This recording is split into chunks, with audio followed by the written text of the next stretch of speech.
It's the KQ Morning Show, 92 KQRS. Hey, check this out. In Raleigh, North Carolina the other day, a 9-year-old kid at school, he's out on the playground. He and some kids are out there shooting hoops, playing basketball. Things go suddenly awry. And again, a 9-year-old kid knows exactly how to handle the situation. So last week we were playing basketball and he ate a granola bar, and then we started playing longer until he started choking. And then he was trying to say hold on, but he couldn't because he was choking. I didn't know he was actually choking, so I just did my thing, which was a Heimlich. I learned that from YouTube. A Heimlich. First of all, I did my thing, which was, wow. I did my thing, which was a Heimlich. And we should only refer to that as a Heimlich from now on. Yeah. Way cooler name than a Heimlich. A Heimlich, there's video of this. There's like CCTV cameras captured these kids under the hoop. And as you heard, a kid starts to choke, and he is still on his feet, but kind of goes limp. I mean, he's like not sure what to do. Doubled over. Yeah, and a 9-year-old runs up behind him and gives him a 1, 2, 3, and then that one, the third one, he's giving him a strong Heimlich.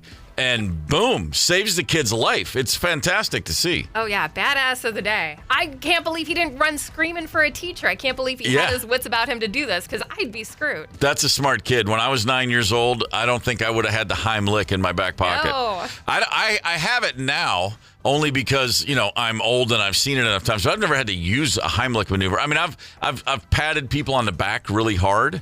To get them to cough something up? Yeah, hoping that would work. Never quite the Heimlich. Ever? I've never even seen somebody perform that. I think it's weird that you're saying you've seen it enough times. No, I mean, I'm not in person. I'm saying I'm just aware of it. Okay. I know roughly what to do. I did watch a video the other day of how to give yourself the Heimlich. It's like, hey, sometimes you're alone, you can choke, and it's all about you got to have a chair and you fall into the back. And I was watching it and I was thinking, I think I'd just have to just send a couple of quick text messages today. It's that damn pierogi again. Sorry, my bad. Love you. But my brother Doug gave a Heimlich. We had the family restaurant, a very bizarre final chapter in my dad's business life before he split in 1982. We had a family restaurant. Okay. And my brother was a waiter, and I was, three of us, the three youngest boys worked there. Two of us in the kitchen, one of us suitable for public viewing was out as a waiter, apparently. And, but he, a woman, a very old, and I mean she looked like the woman on the Titanic old. Started to choke on a gherkin pickle from a salad I had made. What? And my you made the salad? I was a salad kid. Yeah, man. Salads and dishes. That was me. And Doug ran up behind her, saw her choking, and her friends, everyone was like, oh, she's choking. Oh, no, she's choking. They were freaking. And he ran over, and she was sitting in her chair, and he just kind of picked her up and the chair, and a couple of big squeezes, and that gherkin just flew right out of her mouth. Nice. And then she went to the hospital because he probably bruised at least a couple of ribs. I mean, he really went for it. He was, panicked and knew what to do. Yeah. Saved her life, but she was hurting. Oh. Yeah. That's what they always tell you about the Heimlich. The reason I'm nervous to do it is they're like, don't crush anyone's ribs. And I'm like, I'm not a doctor. I don't know where the ribs are. Come on. Yeah, really, man. Just how about let's clear the throat and then deal with the damage. Yes. In the aftermath. CPR, do you think you could handle CPR? Now that they've switched it from the chest compressions and the mouth-to-mouth stuff, now that they're just doing the standalone chest compressions, I feel like I got that because I'm bad at multitasking. And they say you should have a song in your head, it's Staying Alive. Right. It's like some. You just go with the tempo. Hear that song? The ha. Little problem here. What's that? The adrenaline you'll be experiencing when doing that, you're going to be doubling that tempo. If you can do chest compressions on someone that you think just had a heart attack, and you can actually have Staying Alive in time in your head, then you're in the wrong line of work. What about you? Can you are you feeling confident about CPR? Yeah, I had a couple courses. I did the mouth-to-mouth thing, not on I had a whole course where I learned how to do that on the dummy, and I think in a pinch if need be. But the chest compressions, I got that going. What if the lighting falls from the ceiling and my arm gets severed? Are you good with the tourniquet situation, or am I? No, you know what I'm great at is making you think in your final moments that I'm good with the tourniquet situation. I would give you all the peace of mind you need. Oh, no, I got this. I'd rip the belt off or I'd find something. I'm like, you just need to breathe and just think nice thoughts because you're going to wake up at the hospital and then you wouldn't. But then I would at least think, hey, I comforted her. She believed in me. My final act was to lie to a person right in their eyes and tell them I was going to handle this. It's the KQ Morning Show, 92 KQRS. It's the KQ Morning Show, 92 KQRS. Costaki Economopoulos is in studio with us. He's at Acme tonight, 2 shows. Tomorrow, 2 shows.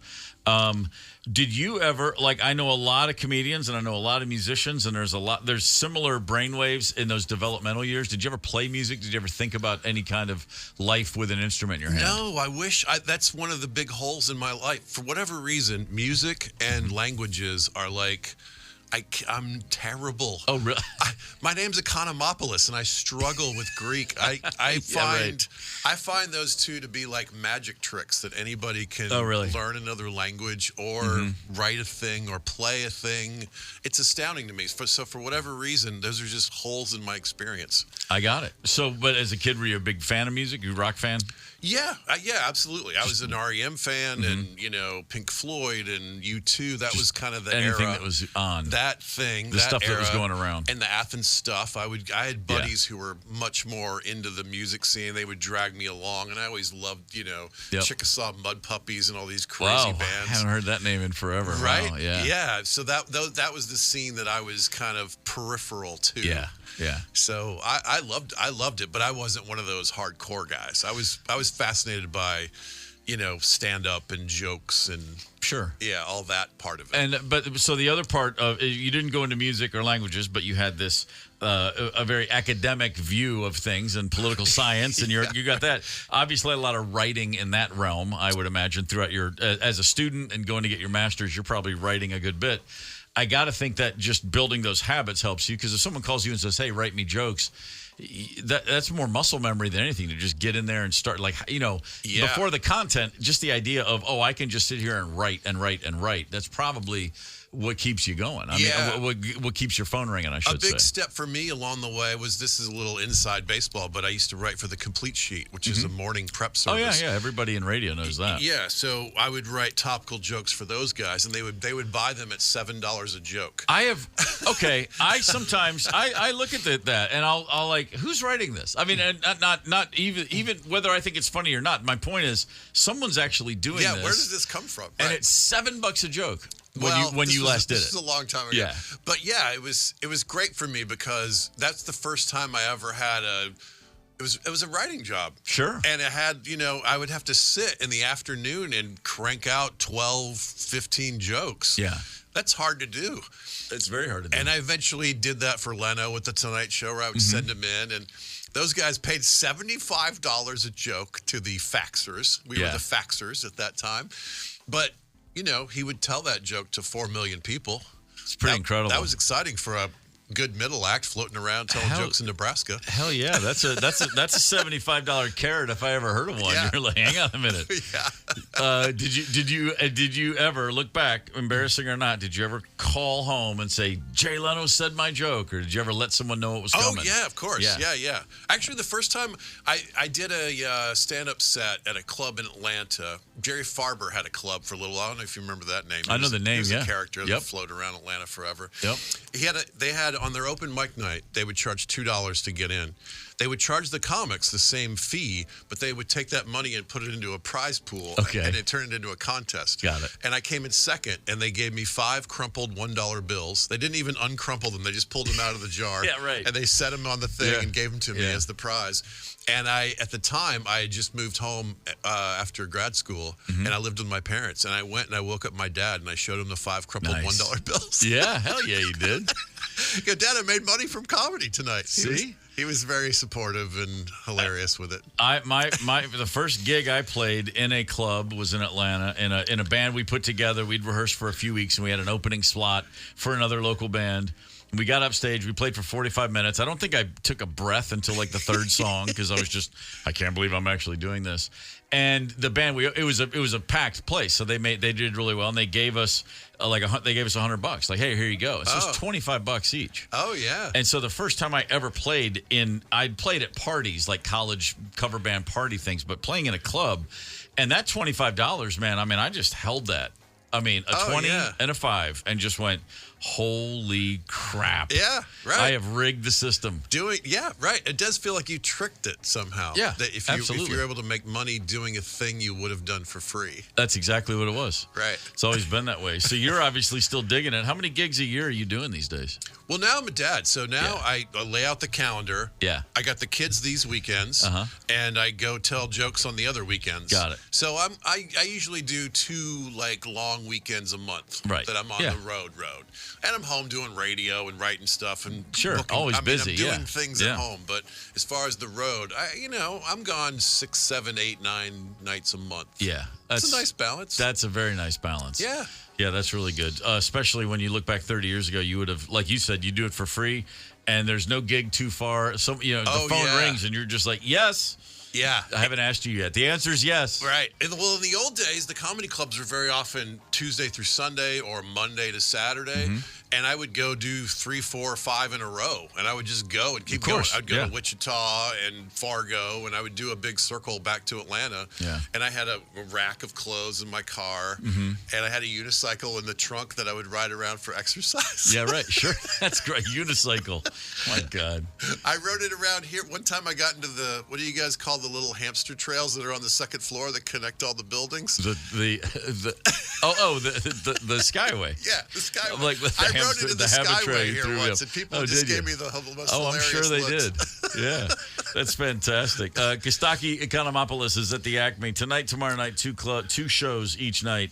I was going to say one other thing quickly, because lately there's been so much conversation about comedy's changed, audiences have changed, but really it's constantly changing, is it not? I mean, you've done this long enough now. There's got to be so many shifts. The music business and music itself, I mean, when you first get in, you think, oh, this is the way it is. And then within a couple of years, you're dispossessed to that notion, sometimes pretty dramatically, like, what's all this new stuff? And it's like, oh, no, I just hopped on a train that was already rolling. Right. Yeah. It's new to me, but I'm the idiot I'm the guy that was green and didn't see all the changes. And I look back over, and I'm a huge comedy fan, and I've always, like you were mentioning, having records in the house. I had 7 older siblings, a lot of albums in the house, and it was 50-50. It was rock and soul, music and comedy, and tons, and a lot of sketch comedy too. That's I cool. mean, we had Firesign Theater albums and Monty Python albums and all kinds of different things to go with stand-ups. And I just always was, but both music and comedy. To me, it's constantly shifting, and you don't know it shifted until you run afoul of it. Oftentimes, right? My point is, I don't think the last 5, 6, 10 years are all that different from what came before. Would you say that's accurate? I think that's true. It's gotten a little extra PC, maybe. Sure, but we had that problem always. Right, it's just a matter of degree and version of it. Jerry Seinfeld had a great answer to a question about this that I think about a lot. He said, when you're a downhill skier, your job is to hit those markers and get down the hill. Yeah. And society's going to move those markers, but your job as a comic is to hit them and get down the hill. Of course they're moving. That's part of the job of what it is to be a comic. So I agree with that. I think that's a good way to sum that up. Yep.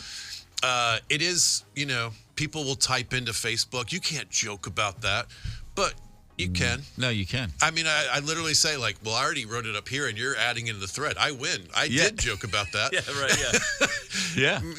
I mean, there are going to be some repercussions for things. Sure. You can make decisions as a grown-up about what you're going to risk and how far you're going to go, but you can do whatever you want. I think comedy. I put a lot of weight on comedy and comedians. The truth tellers. We can't have enough of them out there. I love that. And when people make you laugh while telling you a hard truth, then even all the better for it. That's what I loved about Carlin. He was the best. one who could. He would make you gut laugh about a hard thing. Yep. Absolutely. Right. Like Lenny Bruce would talk about hard things, but there was no gut laughing. Yeah. It was interesting. Yep. It was compelling. It was important. Yeah. But it wasn't ha-ha. Yeah.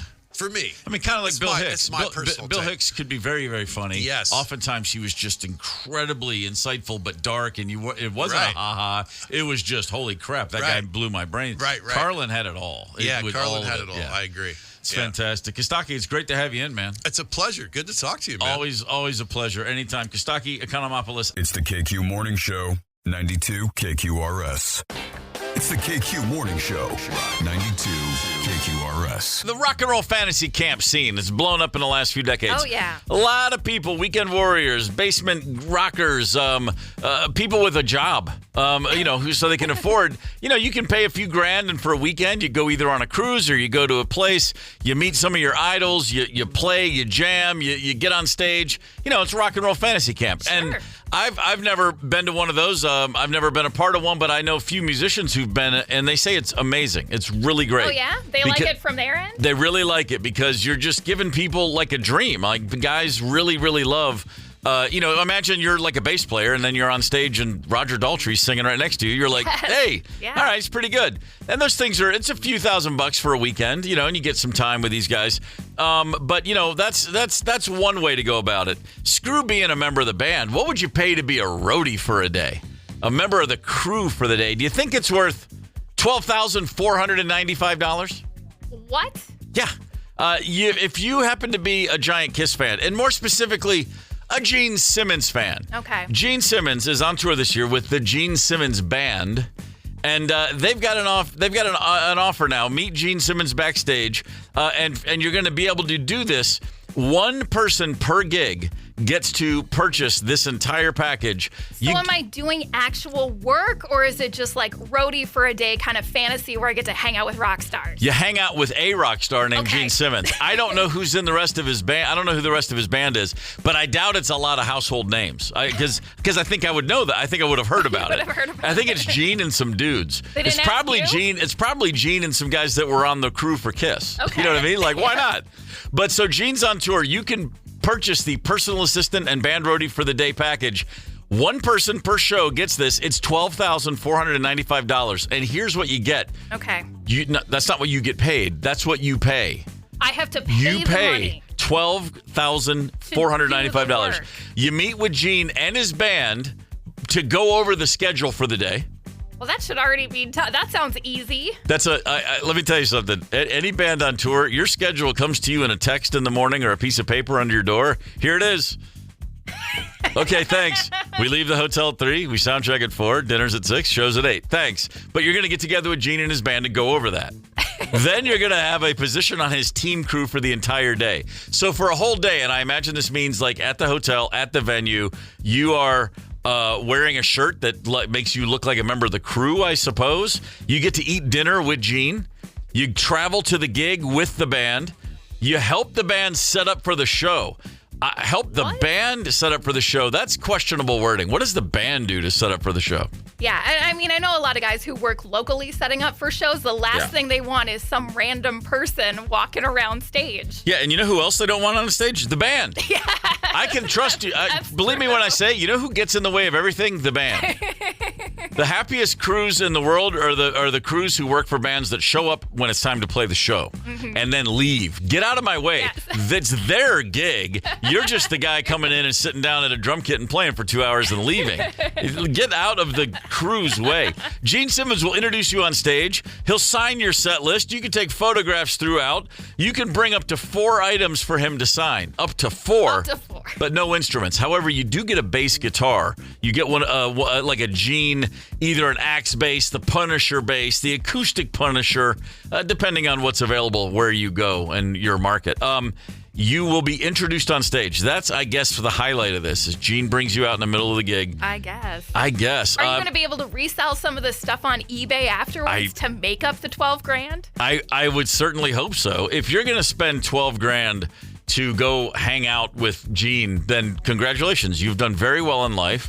Or you're so nuts, you don't know how nuts this is. You're just living the dream. Kiss fans, they buy the freaking casket. Yeah. Like, how many people do you think will actually cash in on this offer if he's got, let's say, a 30-date tour? I'm looking at the dates. It is about that. It's a couple dozen at least. I don't know. I would love to know how many people there are in each of these markets that want to do that. I was really hoping we'd have a Twin Cities gig, but so far, no dice. No. Nope, nothing even really that close from the looks of it. So, so Ryder, is there any artist in any time in your life you would have written the $12,000 check to go hang out with for the day? I mean, I'm trying to think of a time in my life when I had a spare $12,000. All right, let's say... definitely Nirvana. Definitely Foo Fighters, like that sort of thing. Yeah. Foo Fighters would be a good one because they're really nice guys. Like, they would actually be like, hey! I hear if you're backstage, and you maybe can confirm if you're backstage at a Foo Fighters gig, they just keep giving you beers. Oh yeah. Yeah. Oh yeah. Yeah. There's they have their like dressing room, and then they have they have other rooms just for all the guests and all the friends of the guests, and that room's just loaded with booze.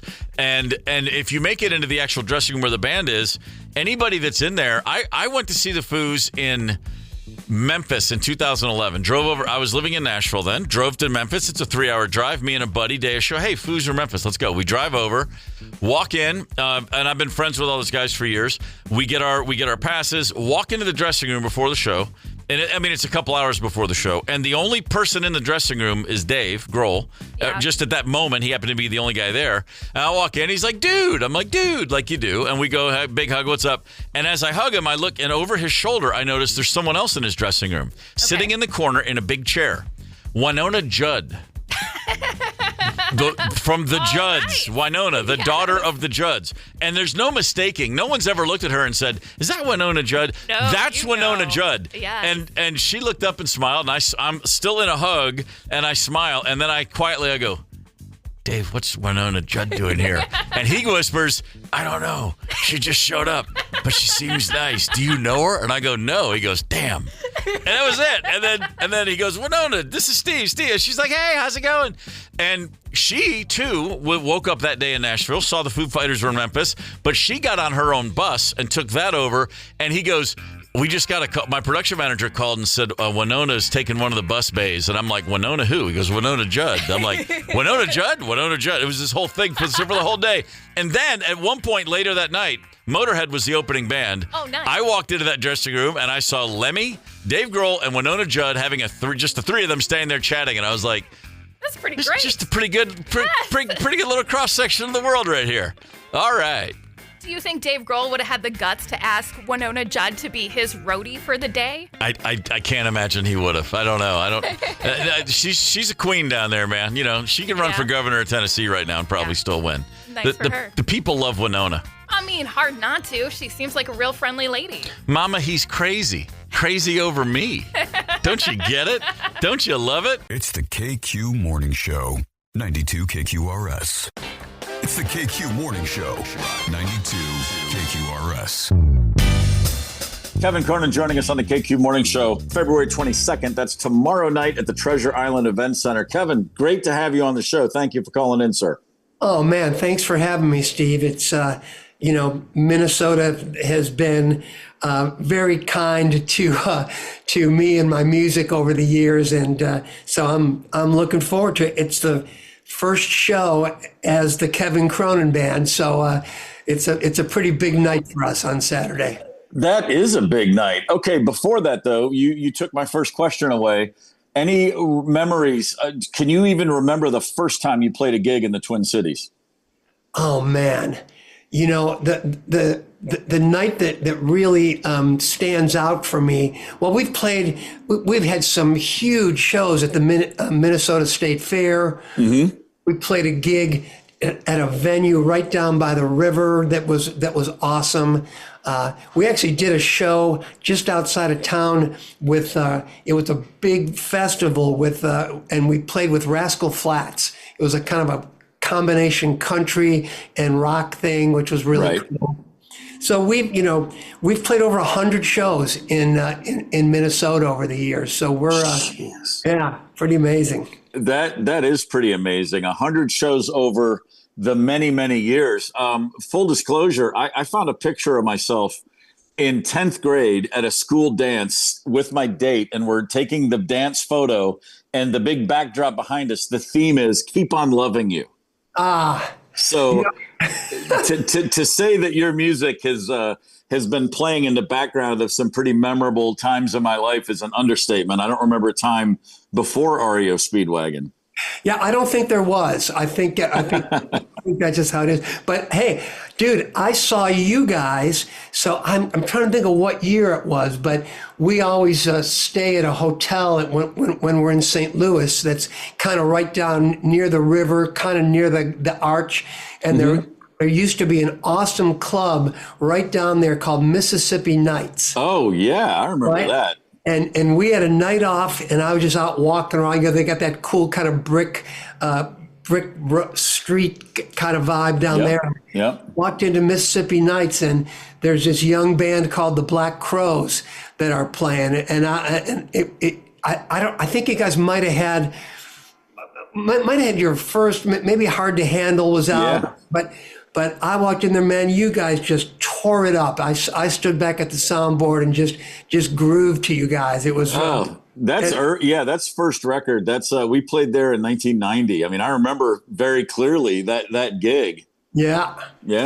It took all the restraint that I had not to come up to the stage, because usually, if I'm at a club and a band is playing, it doesn't take long before I'm up there and we're jamming on something, playing some Chuck Berry or some Beatles or whatever. But I restrained myself. But it was a great night, man. And it's always fun when you see a band playing in a club and then you watch their careers blossom and continue to grow and have great new tunes. And so I feel like I discovered you guys. So hey man, take all the credit you can. I'll give it to you. That's awesome. Kevin Cronin's with us on the KQ Morning Show. So you just mentioned tomorrow night's show. It's the first night as the Kevin Cronin Band. For people who've seen REO Speedwagon over the last few years, it's very similar to what they've seen, though. This is the same lineup that's been touring under the REO Speedwagon name, now rebranded for 2025. Yeah, rebranded, not willingly, I will say. It's kind of been forced on me, and it's honestly it's pretty dedevastating, man. Because I spent my whole adult life, working on REO Speedwagon. Been one of the driving forces of the band for sure, and to have that name taken away from me just because I get outvoted, it doesn't make a whole lot of sense for me. But the good news is that I'm devastated, but I'm not defeated. I've got Dave Amato on lead guitar, been with me for 35 years. Brian Hitt, same thing, 35 years on drums. I got Derek Hilland, who actually took over for Neil Dowdy, who's a Minneapolis guy when Neil retired in 2022. And, we got really lucky that Matt Bissonette had come off of 12 years with Elton John playing bass, and when he subbed in for Bruce Hall, and this band, if you saw REO Speedwagon in 2024, it's I say same songs, same band, new name, and right. We're playing the whole High Infidelity album in sequence, plus all the, Time for Me to Fly, Roll with the Changes, Riding the Storm Out, Keep Pushing, all that good stuff. And I've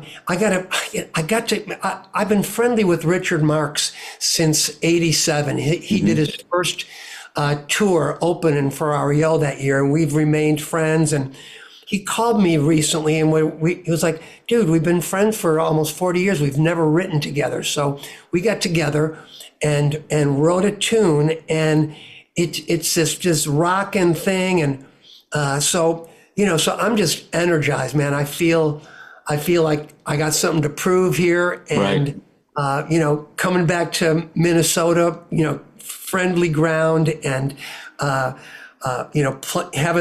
having the first Kevin Cronin Band show in Minnesota means the world to me, and I appreciate you guys supporting me, having me on here. Well, your music is a staple at KQRS, of course, and it has been for decades. Not to dig too deep into the weeds, because bands are families and families fight and families disagree. But the situation, because you wouldn't know anything about that, Steve, right? Not a thing. Not a thing. The band you were in. No, we were just like a Cub Scout troop, man. One for all and all for one. And then I spent the better part of 3 decades waiting for the explosion that came every day at some point. We talked about the situation last year because we got so many different reports and stories. Ultimately, I think it's suffice to say a difference of opinion on how to move forward and if you can move forward.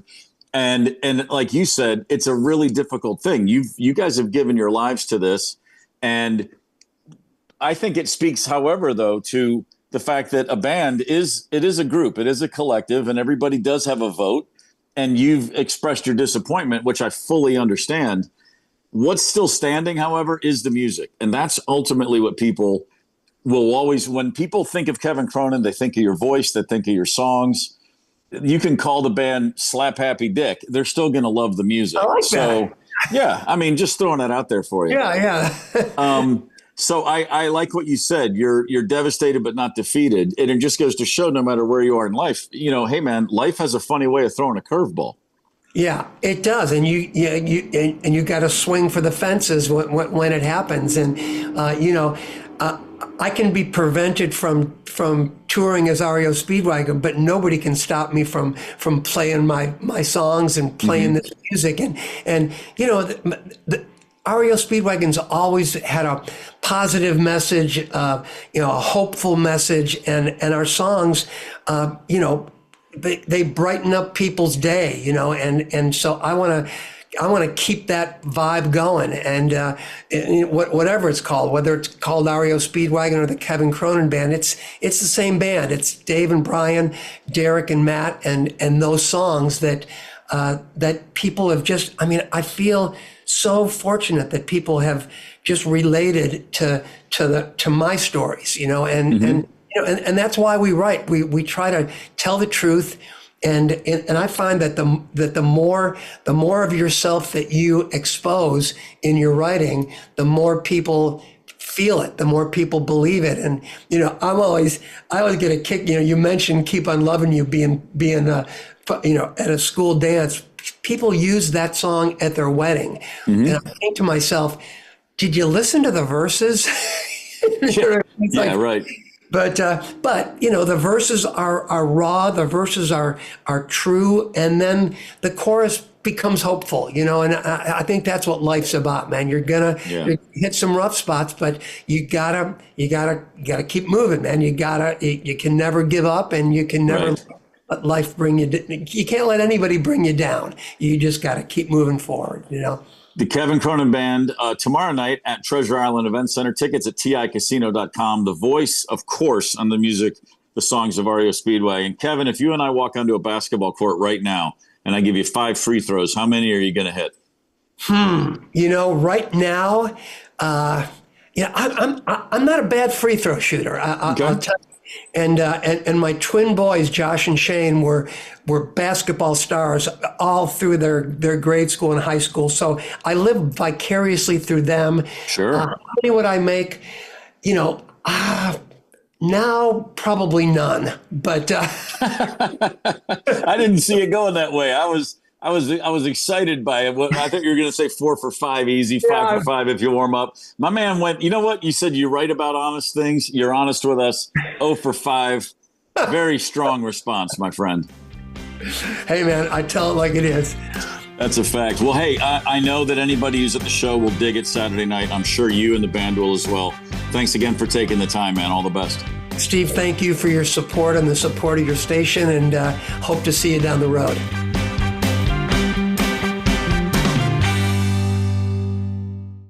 Get the KQ Morning Show podcast wherever you listen. 92 KQRS.